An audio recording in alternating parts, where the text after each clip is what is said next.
ওয়া রাহমাতুল্লাহি ওয়া বারাকাতুহু। আপনারা জানেন হবিগঞ্জ সদর জেলার অবস্থিত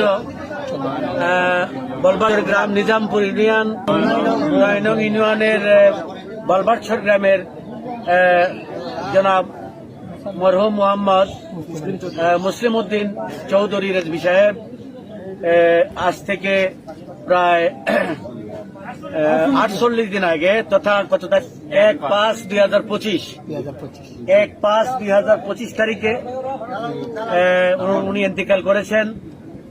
আমার জানাজা পড়ানোর কথা ছিল, কিন্তু আমি আসতে পারি নাই।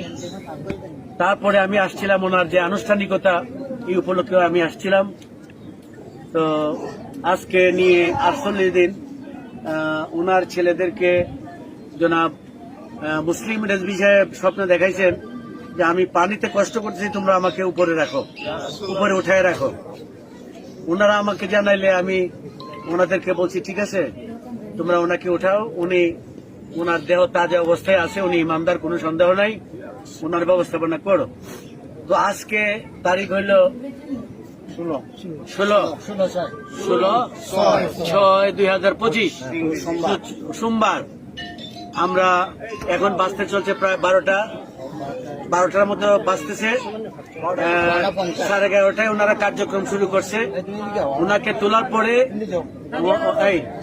আমরা দেখতে পাইলাম যে ওনার কাপড় সামান্যতম মাটি স্পর্শ করে নাই, এবং ওনার দেহ যেভাবে ওনাকে রাখা হয়েছিল ঠিক সেইভাবে সেই অবস্থায় রক্ষিত হেফাজত অবস্থায় উনি ওনার কাপড়ের ভিতরে উনি শায়িত অবস্থায় আছেন।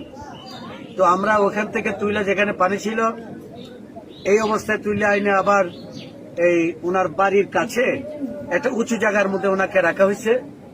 ওনাকে আবার কবরস্থ করা হচ্ছে উঁচু জায়গায়, এবং ওনার যে দেহ শরীর সম্পূর্ণ অক্ষত অবস্থায় আছেন। যে ইমানদারদের চেহারা যেভাবে মাটির নিচে রাখতে যেভাবে থাকে তরুতাজা, সেই তরুতাজা অবস্থায় আমরা পাইছি। সকলে বলি আলহামদুলিল্লাহ, আমিন। আমরা আনন্দিত হই যে আমাদের একজন পীর ভাই মুসলিম উদ্দিন রেজভী বাবার মুরিদ, রেজভী বাবার শিষ্য, তিনি যতটুকু সাধনা করলে পরে আজকে তিনি দেহ মাটি খাইতে পারে নাই।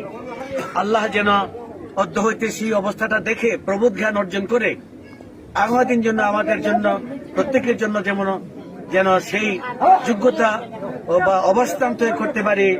আল্লাহ যেন আমাদেরকে সেই সক্ষমতা এবং সেই দরজা, ওনার মতো দরজা আমাদেরকে লাভ করার তৌফিক দান